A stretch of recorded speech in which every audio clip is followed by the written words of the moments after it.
하나는 필러 혹은 지방 이식. 기본적으로는 좀 자연스러움이라든가 물성 자체를 봤을 때는 필러보다는 지방 이식을 선호하는 편이고요.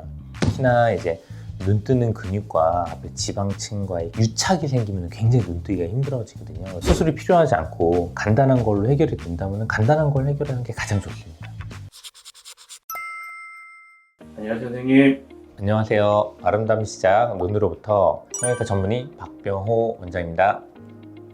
컨텐츠를 공부하다 보면서 저도 웬만한 걸 많이 알았다고 생각했는데 눈꺼풀 필러가 있다는 거를 이번에 알았는데 눈꺼풀 필러에 대해서 혹시 간단하게 설명 한번 부탁드릴게요. 많이들 알고 계시겠지만 이제 볼륨이 부족한 경우에는 저희가 집어넣는 걸 크게 두 개로 보자면은 하나는 필러 혹은 지방 이식.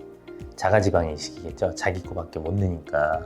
마찬가지로 여러 가지 부위에 필러든 지방 이식을 할 수가 있는데 눈꺼풀도 당연히 퀭하고 꺼지는 경우가 있기 때문에 거기다가 필러 혹은 지방 이식을 하게 되는 경우가 많습니다. 눈꺼풀에 필러를 넣는 경우는 자주 발생하는 행위입니다. 필러면 솔직히 되게 흔히 자주 하는 시술 중에 하나잖아요. 근데 눈꺼풀 필러에 대해서 이렇게 왜 고민들을 하시는지. 이거는 시술자의 어떤 스킬에 따라서 다르긴 하겠지만 저는 기본적으로는 좀 자연스러움이라든가 물성 자체를 봤을 때는 필러보다는 지방 이식을 선호하는 편이고요. 특히나 눈 윗꺼풀 필러를 넣는 거는 그거는 추천드리진 않습니다. 여러 가지 유착 문제라든가 모양 잡는데 별로 이렇게 좋지 않는 걸 본 경험이 있어가지고 그 지방 이식을 추천을 드립니다. 눈 아래는 조금 더 필러를 싱하는 경우가 좀 더 많고요. 눈 위는 잘 이렇게 추천드리지 않고요. 전체적으로는 사실은 지방 이식을 훨씬 더 추천드리는 편입니다.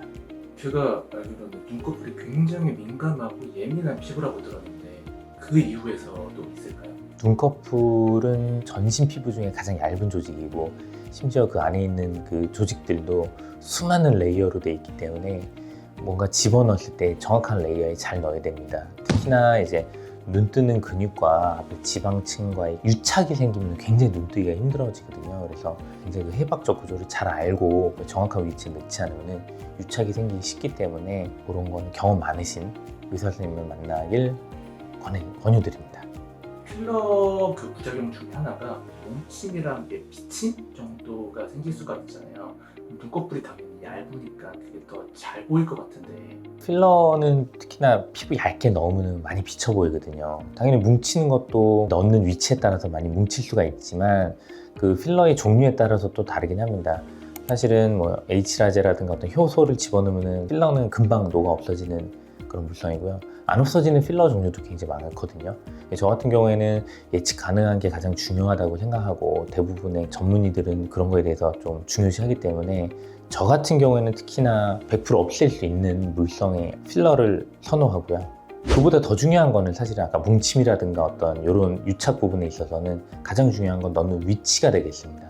지방 이식도 사실은 피부 얇게 넣고 그렇게 되면 굉장히 울퉁불퉁해지고 그게 안 없어지거든요. 숙련된 어떤 의료진이 정확한 위치에 넣는 게 가장 중요하다고 느끼겠습니다.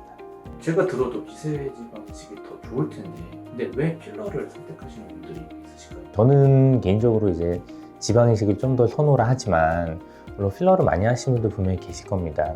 그렇다면은 그거에 대한 선택은 사실은 환자한테 좀 더 가 있을 수가 있는데 자기 몸에서 뭔가 뽑는 시술 행위 자체를 원치 않는 분들 분명히 계실 거기 때문에 당연히 선택지가 필러밖에 없기 때문에 아마 선택하시지 않을까 싶습니다. 필러를 맞다 보면 이게 계속 맞을 수는 없을 것 같거든요. 그러면 어느 순간 되면은 이거를 진짜 바꾸고 싶으면 수술을 해야겠다라는 타이밍이 올 것 같은데 그때를 언제쯤으로 잡거나 추천을 해주시나요? 그거를 어떻게 이렇게 정할 수는 없을 것 같고요. 사실은 병원에 오시는 분들 대부분이 니즈가 되게 강력해서 오기 때문에 무거움이 느껴진다던가 눈뜨기 힘들다던가 모양적으로 만족할 만하지 못하기 굉장히 많이 퀭해 있어가지고 해결이 안 된다던가 이런 분들이 오시니까 대부분의 경우에는 절개를 통해서 동시에 지방 이식이 시행되는 경우가 꽤 많은 케이스가 있습니다. 필러를 맞으시는 분들이 예를 들어 수술로 넘어가게 되잖아요. 그러면 어떤 수술을 주로 진행을 하세요? 대부분 그런 분들은 눈이 굉장히 퀭하고 꺼져 있고 눈이 쑥 들어가 있고 그렇기 때문에 그런 경우엔 단순하게 지방 이식으로만 해결되는 경우도 있습니다. 하지만 유착이 굉장히 심하거나 지방 이식을 많이 하게 되는 경우에 그 정확한 에어리아에 넣을 수가 없고 울퉁불퉁해질 수 있는 확률이 너무나 높은 경우에는 절개를 한 이후에 모양도 예쁘게 만들어주면서 정확한 색에다가 지방을 넣어주는 그런 게 필요할 수 있습니다. 필러를 맞으신 분이 부작용이 생겨서 선생님이 찾아오셨어요. 그럼 바로 수술이 가능한 건가요? 수술은 뭐 언제든지 가능하죠. 수술을 통한 유착이 아니라면 수술은 바로 가능합니다. 선생님 보셨을 때 수술이랑 시술의 비용 차이가 많이 큰가요? 뭐 어쩔 수 없이 이제 그냥 시술 통한 비용이 좀 더 저렴한 건 당연한 거고요. 차이가 있을 수밖에 없는데 수술이 필요하지 않고 간단한 걸로 해결이 된다면 간단한 걸 해결하는 게 가장 좋습니다. 단순하게 내가 조건이 안 되는데 계속 수술을 안 통하고 시술로 모든 걸 해결하겠다? 그러면 욕심이고요. 해결되지도 않을 뿐더러 뭐 비용만 계속 쓸 것이며 잘못된 경우에는 더 큰 돈을 지불할 수 있기 때문에 제일 정확한 진단 이후에 정확한 시술이나 혹은 수술이 이루어져야 합니다. 뭐 필러 부분이라든가 이런 지방이식 관련돼서 말씀드렸는데 대부분은 나이보다 조금 더 나이가 들어 보이게 되는 상황이신 분들이 많이 오십니다. 물론 시술이나 수술을 통해서 훨씬 좋아질 수 있지만 제가 그 전에 약간 말씀드리고 싶은 거는 이유가 항상 있거든요.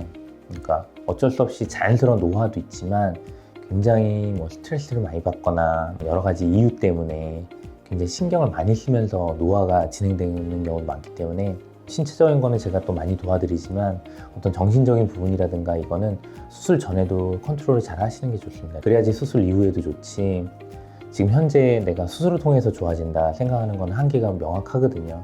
그래서 양쪽을 다 정신적인 부분과 신체적인 부분의 조화가 제일 중요하다고 말씀드리고 싶습니다. 수술을 앞두고 계신 분들은 결과뿐만 아니라 마음까지 생각해 주시는 아이유 선생님을 찾아뵀으면 하는 마음입니다.